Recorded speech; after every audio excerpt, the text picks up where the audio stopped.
Okay, in 743, a civil war started within the Umayyad family over the caliphal succession. This war broke out in Persia, which is a little unusual because until this point, the subversive, discontented Proto-Shiite region had been what is called Kufa, K-U-F-A, basically southern Iraq, as it now is. It's thought that this revolt against the Umayyads had the support of the Mawali. And it makes sense that if it was in Persia, the largest non-Arab Muslim country, it makes sense that you would have the most concentration of non-Arab Muslims, that is to say converts or the descendants of converts, who might feel that the egalitarian promises of Islam had been betrayed and that in fact the religion was an Arab one in which non-Arabs were in a subordinate position. The non-Arab Muslims of Persia had converted, some from Christianity, most from Zoroastrianism, a religion of Central Asia. Wickham takes issue with this. If you go back to your reading, pages 292 to 294, he says that he doesn't think that the discontent was related to somehow the Umayyads being an excessively Arab rather than Muslim dynasty, or that they provoked discontent among recent converts. So this is an open question. I think there's got to be some Mawali discontent, but as we've seen already, there's plenty of discontent, Shiite, Sunni being the most obvious, intertribal, regional, problems of holding this empire together. At any rate,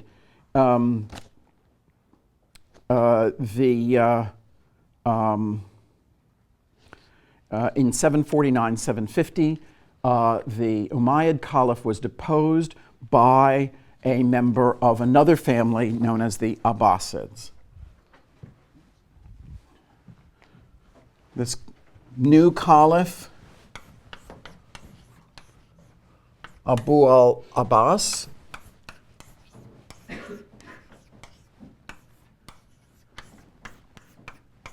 Abbas, the Abbasids. The Abbasids were early followers of Muhammad, although not particularly heroic ones. The family had been supporters, but hadn't taken very many risks. So the Abbasids are not heroes, though they're an old family. The Abbasids came to power with support from the Shiites. This is what Wickham means by what he calls their salvationist theology. Salvationist meaning that they were going to restore the religious fervor that the Umayyads had dissipated. So that they were originally supposed to represent a return, a reformation of Islam to its austere roots, in which the Caliph was a modest, clean-living, austere figure. They very quickly, if that was the hope of the Shiites, the Abbasids very, very quickly betrayed this. They moved their capital from Damascus, the Umayyad capital, to a new city that they constructed in the desert, Baghdad, a city built in concentric circles as a planned, round fortress city, but also commercial city and, of course, predominantly city of administration. It was located 30 miles from the old Persian capital. The Persian Empire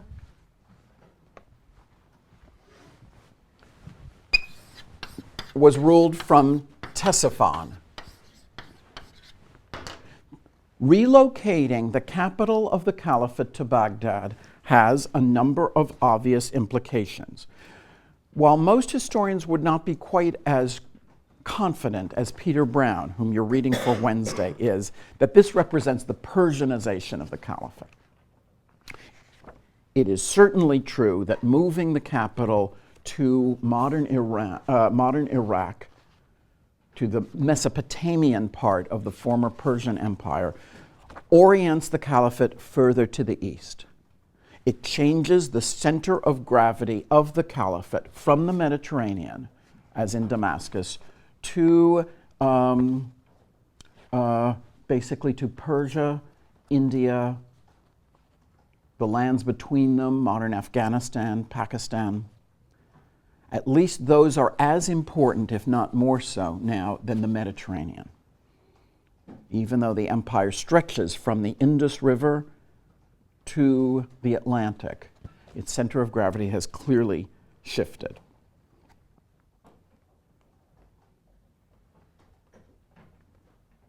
This has implications also for culture, as we'll talk about in a moment.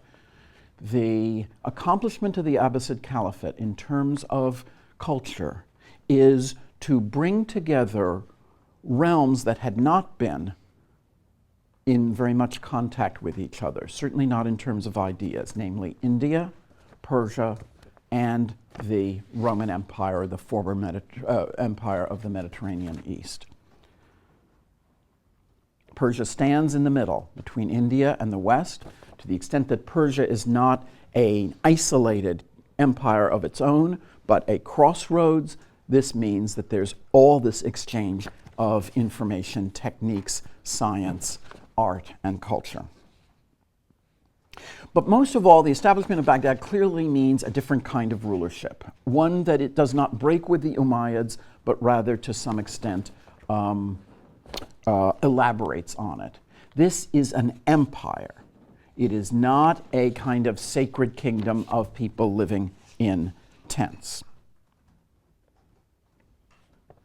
This is an empire more open to Eastern influences, that is to say, somewhat more Persian in its style, less Mediterranean, and originally more Shiite.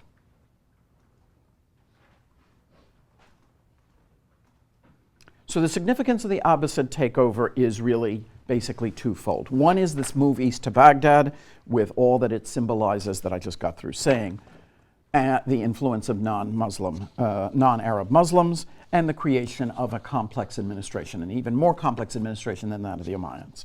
And then two, it shows the influence of the Shiites. This begins as a Shiite victory, but very quickly the Shiites, as I said, are disillusioned.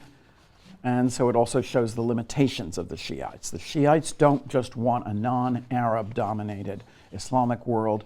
They want what we called last week a republican administration, a non-monarchical polity. And the Abbasids are monarchical, if they're anything.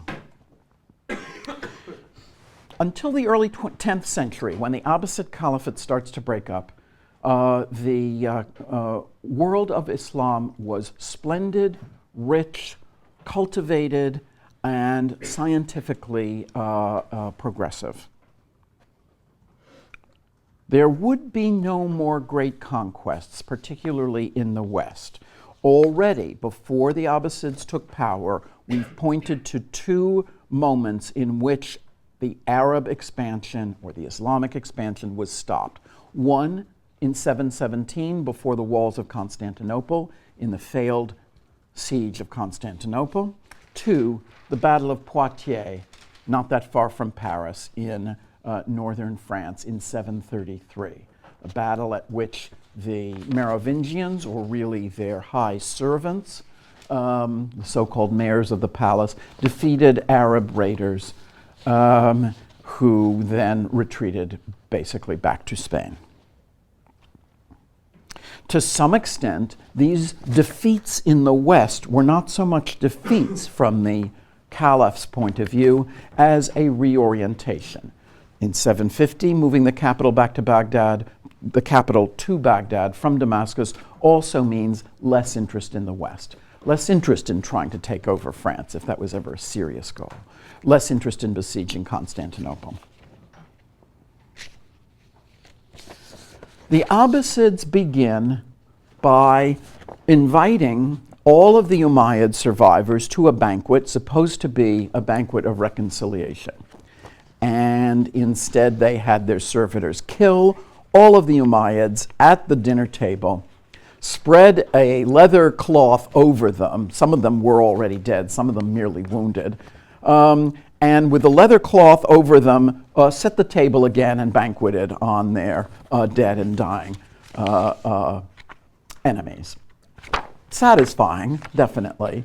One Umayyad escaped, not from the banquet, but he had had the foresight to say he was busy. And he escaped as far as he could go in the Muslim world, namely Spain. The last Umayyad then, Abdurrahman, came to Spain and was acclaimed by the population, or got himself to be acclaimed by the population, and ruled in Spain as the first Islamic ruler to defy the caliphate. Thus, the first independent Islamic kingdom, we can call it, although they don't use that term, the first independent Islamic kingdom, independent of the caliphate, would be Spain. The Umayyad ruler actually recognized Baghdad. He did not proclaim himself a rival caliph. It was easy for him to recognize Baghdad 3,000 miles away or whatever it is. They weren't going to come and get him. He took the title of emir, E-M-I-R, a ruler who is, it's more like a title of a governor than that of a king. Nevertheless, as I said, Islamic Spain represents the first piece of the Caliphal empire to break off. When the Abbasid Caliphate ran into trouble in the early 10th century, then the Umayyad ruler of Spain proclaimed himself Caliph. In 929, he proclaimed himself Caliph of Cordova. Cordova was the capital of Umayyad Spain.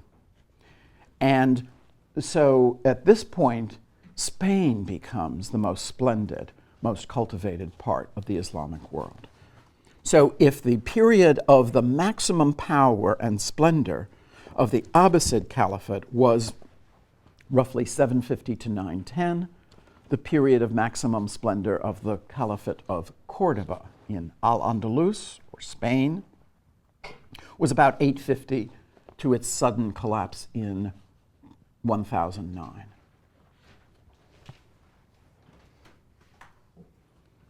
Questions? Problems? A lot of names here. You don't have a final exam, so what do you care? But I realize it is a dramatic story, but one with a large cast of characters. By now, you're used to this in history. Whether these are good cat names or not, I'm not as sure as I am with the barbarians, but worth experiments. As Wickham has described, the Abbasid Caliphate was based on tax collection and administration, and your response to that may be, yeah, well, so what? But that's not true of all the states that we've been studying. If you take something like Merovingian Gaul, even though in the early period they're still collecting taxes, remember Fredegund tells Chilperic, let's burn these tax records and maybe our sons will be cured of their disease by God. But you'll have seen in Gregory of Tours that basically the Merovingians are rich because of plunder, military expeditions, and land. Land, above all, is the source of wealth in the kingdoms of Western Europe. Land and the peasants to till it. Obviously, it's no good if it's just empty land, usually not, at least. It's productive land, and this is the source of wealth. Therefore, the state gains its wealth on the basis of things like land, military power, and not on the basis of taxing an economy that is more sluggish, has less trade, less income than in the cities of the Muslim world. The Caliphate was a tax-paying state with a central army. Therefore, the nobility, as such as it was not a group of local potentates as they had been under the late Roman Empire, great landowners, for example, nor was it a military elite, quasi-independent, whose loyalty to the ruler was conditional on their own interest, as we've seen with the Merovingian knights.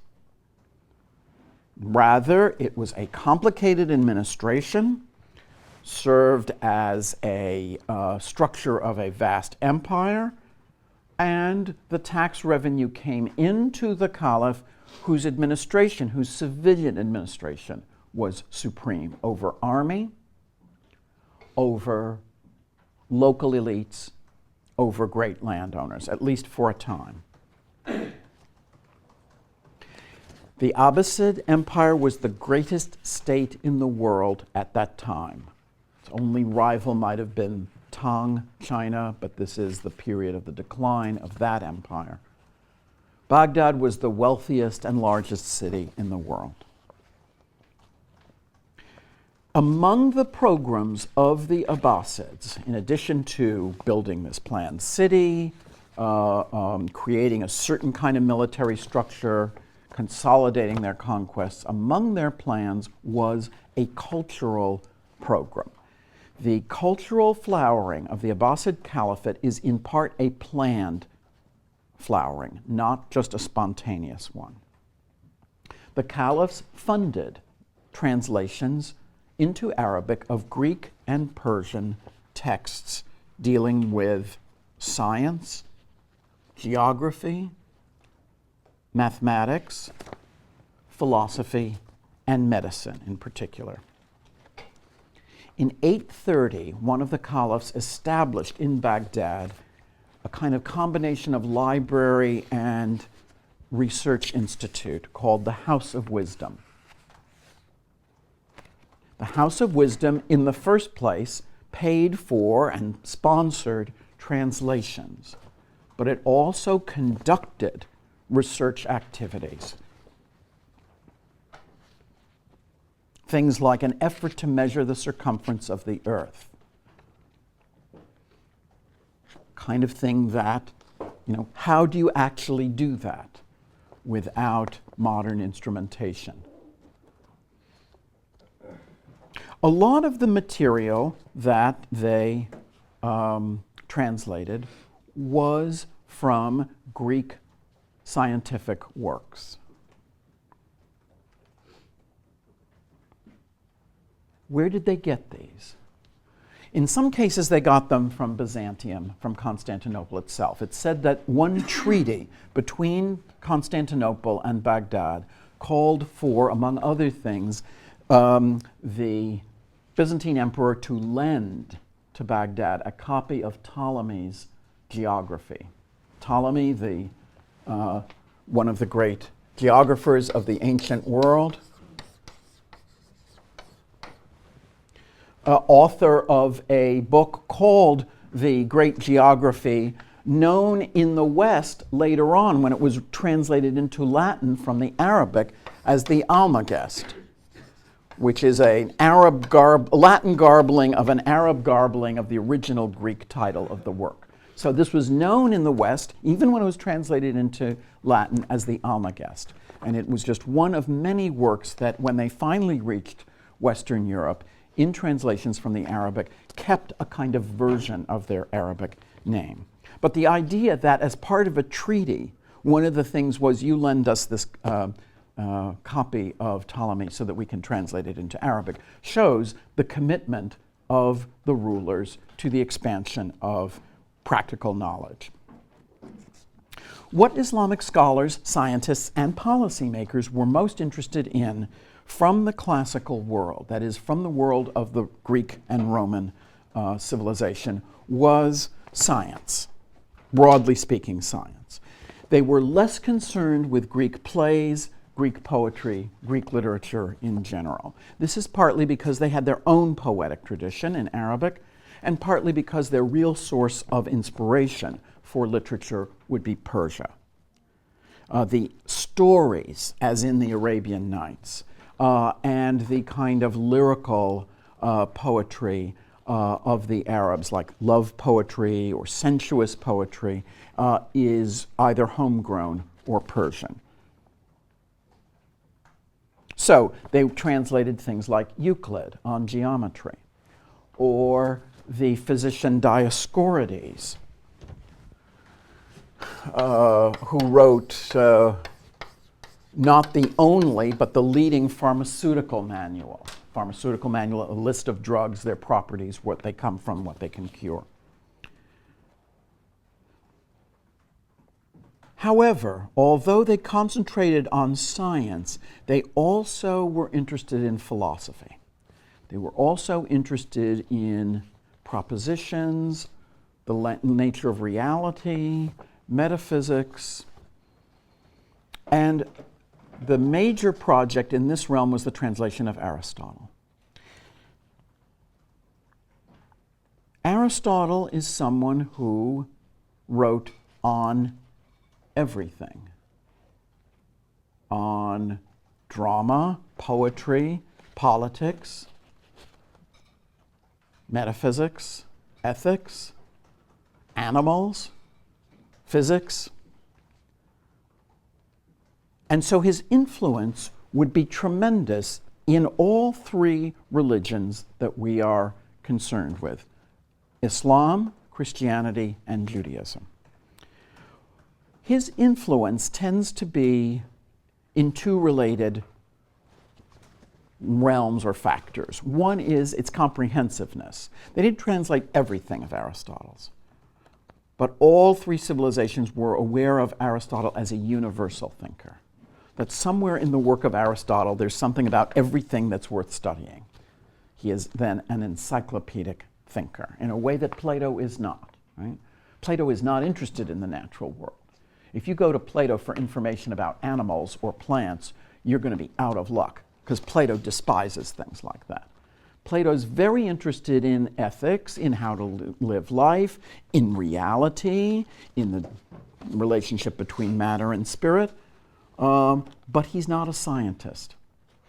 To put it mildly, he's not interested in the material world, whereas Aristotle believes that the material world, although not necessarily the be-all and end-all of everything, is reliable, that our senses can give us decent information, that observation of the natural world leads to more than merely practical knowledge of, say, how to plow or how to plant things, but leads to knowledge of what creation, what nature is. So Aristotle is encyclopedic, and he's also rational. This is the second contribution that Aristotle makes. Rationality, that anything from plays to rocks can be understood in terms of logical analysis. This is fine when it comes to plays and rocks, but what about metaphysics? What about the world of religion? Aristotle has a profound influence here, again, not only on Islam, but on Judaism and on Christianity, because he essentially encourages a rational view of God. Now, Aristotle is himself not much of a theist. That is to say, Aristotle doesn't go on about God very much, and whatever God there is in Aristotle is not a personal God to whom you would pray on the assumption or in the belief that he was interested in your well-being. The closest Aristotle gets to God is the notion of a kind of great mechanic, the prime mover, as he would be called in Western philosophy. The guy who makes the mechanism, sets it going, and maybe every so often maintains it. Maybe. A little oil here, a little bit of timing there, but he's not the God of Gregory of Tours. He's not the God who is inspiring saints to get revenge when their powers are questioned or when somebody steals hay from their... This is not Aristotle's God. Aristotle's God is not concerned with our little petty squabbles. It's not Mohammed's God exactly either. It's not a God who brings victory in battle, who's interested in a new prophecy that will seal all the previous prophets. It's a somewhat mechanistic God. It's an 18th century God, even a sort of deist God, for those of you who have studied that. The notion, that the world must have been created by God because it has a lot of design in it. It works, it has one animal gives birth to another animal just like it. The tides go in and out. The weather is usually rational. Winter is usually cold. Halloween is usually crisp. That's imposed by some kind of original order. Just like if you went and found a watch on a deserted pathway, you wouldn't assume that nature had constructed the watch, that it just was growing there the way the ferns were growing by the path. You would assume some artificer had made it. But that doesn't mean that the artificer is still alive, still interested in the watch, inclined to take care of you. I go on this detour, or seeming detour, about Aristotle because he's important to everything in the period that we're discussing, and also in the period that is concerned for the West in the continuation of this course in History 211. There are three thinkers, just to take examples, the most famous thinkers in each of the Jewish, Christian, and Islamic traditions, who embrace Aristotle, and in doing so embrace the idea of God as a rational companion to man. These are the Arab philosopher known in the West as Averroes. Here again, as with Almagest, we're using his sort of Latin garbled name. Averroes, active in Spain, 1126 to 1198. Maimonides, perhaps the greatest Jewish philosopher, a rabbi, a physician, a courtier, and a philosopher. Also active in Spain, but also in Egypt, 1135 to 1204. And Thomas Aquinas. He spent most of his career teaching at the University of Paris, 1225 to 1274. All of these thinkers embraced Aristotle. The Latin ones, like Aquinas, via translations from the Arabic. Aristotle was known in the medieval West not from the Greek originals, but from translations made from Arabic into Latin. All believe that reason and faith are compatible. All base their outlook not only on nature, but on God, on an Aristotelian form of knowledge. Interesting, in that Aristotle knew nothing about Judaism, Christianity, or Islam.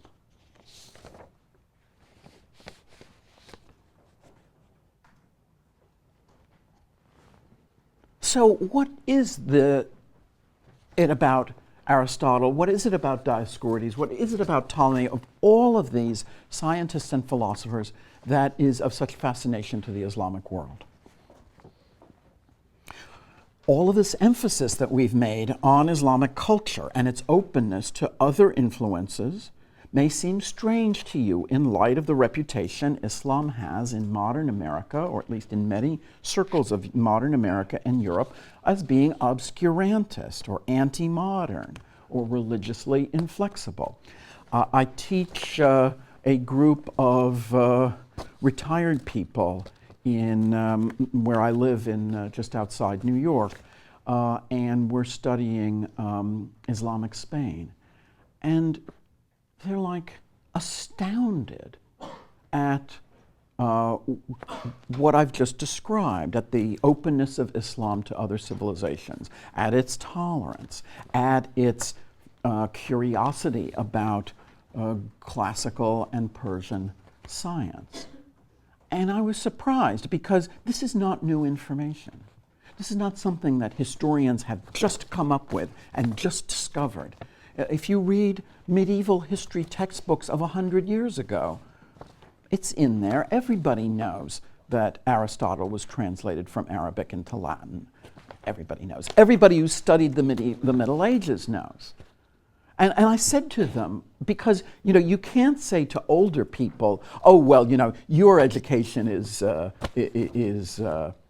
actually not very good, the way we say to you, right, all the time. Or your attention span is not very good because all you're doing is you're plugged into your social world.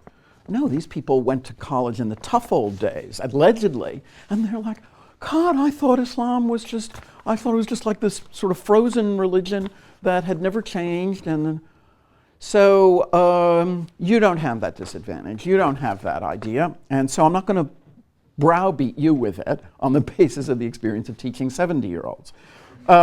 But there it is. I do not accept the notion, well, with one exception, with one honorable exception. 49. Yeah, right, me too. So I don't want to go into a long discussion about, Islam, right or wrong, or Islam, progressive or regressive. I will say this. There are those who believe, wrongly in my opinion, that there's always been this clash of civilization, as it's sometimes called, between the progressive Christian West and the obscurantist Islamic East. I don't accept that, in part for reasons you've just heard. There is no consistent Islamic tradition of the maintenance of dogma or the conversion of the world by force. Insofar as that exists now, it is, in my opinion, a modern phenomenon. It is a phenomenon that results from an encounter with the West beginning around the time of Napoleon's conquest of Egypt, perhaps. It's about 2 centuries old. There's another kind of belief that at some point things changed. There's a book by Bernard Lewis, the most eminent Western scholar of Islamic culture, called What Went Wrong? And so Lewis's assumption is that the world that I'm describing, the Abbasid Caliphate, is an open society, and at some point, and for some reasons, the Islamic world closed itself, became less susceptible to outside influence, more suspicious of it, more dogmatic, more anti-modern, more fixated on literalism, what in the Western Christian tradition would be called fundamentalism, and on tradition. I don't really like this either because it sees all progress as the property of Western civilization. And it's not that I am not interested in Western civilization. I've taught it. I taught it because I liked it. I'm not somebody who, believes that it's all a tale of oppression. But I don't think that anybody who diverts from the path of Western civilization at some points is, going off the cliff or off the trail and into the woods. There are a lot of different civilizations out there. There's a third related idea that the Arabs are just intermediaries. Yeah, it's great. They translate Aristotle so that the real guys who can really use Aristotle, Thomas Aquinas et al., can get started. I don't accept that either because they do more than that. They do an awful lot of original research in medicine, in mathematics, in philosophy. But within all of this, to my mind, fruitless speculation, there is a kernel of what is an interesting problem. And the interesting problem is, why were the Arabs so much more successful in assimilating conquered cultures than other invaders were? Say, for example, the Germans. You don't get this kind of efflorescence of culture under the barbarian occupants of the former Roman Empire. We're talking not just about cultural survival, keep in mind, but about an expansion of science and allied arts. I'd say there are maybe 4 factors that encourage the Arab conquest to absorb these new influences. They're not in themselves explanations, but they're certainly background factors. The fact that the conquest was quick and relatively painless, and that it was not really a religious war. 2, and I think here very important, the elimination of frontiers. I mentioned this briefly before. You get Persian as well as Greek astronomy. From India, you get things like chess, so-called Arabic numerals, which actually, as we all know, come from India. These things come into the Arab and Persian worlds from India and eventually to Europe as well, in a world in which there are no frontiers between India and North Africa. You can go these thousands of miles peacefully.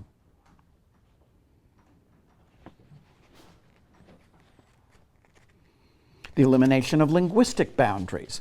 Arabic becomes the language of learning, much as Latin would be in the European Middle Ages, much as English has tended to become in our era. So Maimonides, the great Jewish philosopher, wrote largely in Arabic. The Christians of Spain, so-called Mozarabic Christians, studied Arabic, thought in Arabic, wrote in Arabic. And finally, number 4, the attitude of the conquerors and the conquered. The attitude of the conquerors was what Peter Brown in the reading for Wednesday will call a garden protected by our spears. This is a quote from one of the conquerors. The Arab conquerors considered these to be wonderful civilizations that they were not going to pillage or destroy, but rather protect. A garden protected by our spears, but they were planning on enjoying the garden, not merely standing on the outside, defending it for other people to enjoy. The conquerors were confident in their religion, so confident that they didn't need for others to recognize it or convert. It also gave them the confidence to accept new ideas from Greek civilization, from Persian civilization, from India. But there's also the attitude of the conquered. Brown says that as the storm of the Arab armies rolled over the horizon, the population of the Near East sat back to enjoy the sunshine. The Islamic conquest was of benefit and perceived as of benefit by most of the people who were conquered. A kind of counterexample, in a way, explains this. In Cordova, the capital of the Umayyad Caliphate of, or soon-to-be Caliphate of Spain, a group of Christians around 850 were so upset at the contented attitude of the Christians of Islamic Spain, who were, if not a majority, probably about 50%, close to 50% at this time.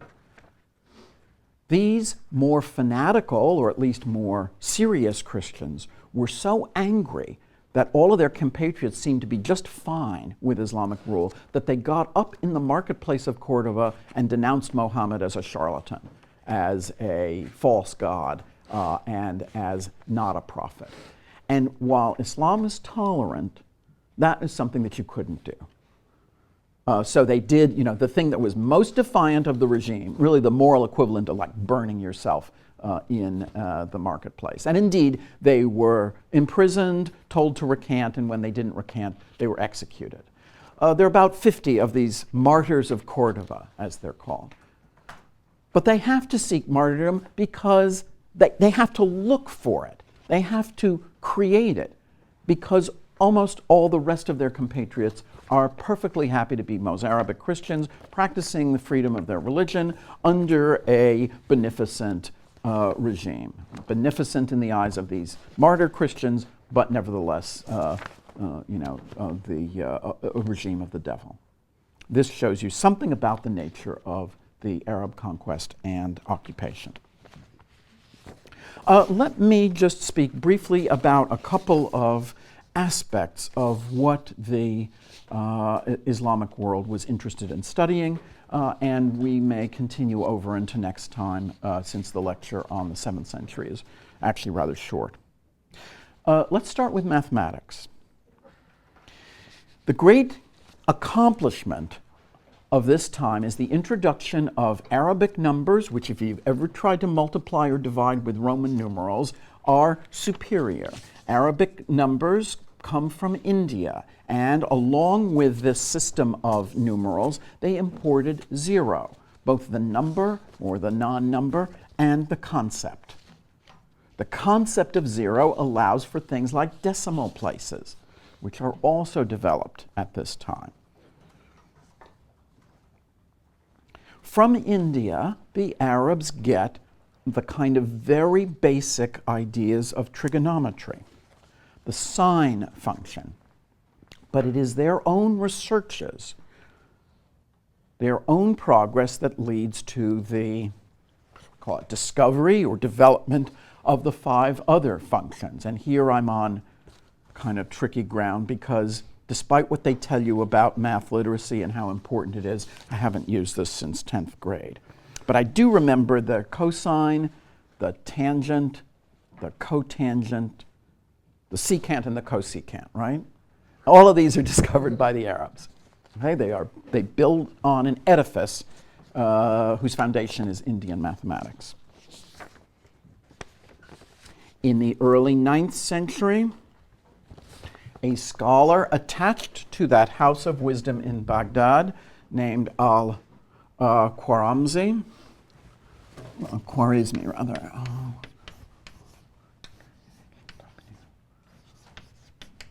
Khwarizmi. In the early 9th century, Al-Khwarizmi writes a book with the title that can be translated as something like The Book of Addition and Subtraction According to the Hindu Calculation. And this is what incorporates zero and decimal places. And interestingly enough, this book is known only from its translation into Latin. The Latin version survives, whereas the original Arabic does not. Within a century of the publication of this book, decimal fractions had been developed, square roots, the value of pi to 16 decimal places had been calculated. Khwarizmi is also the author of a treatise on algebra. The word algebra comes from al-jabar,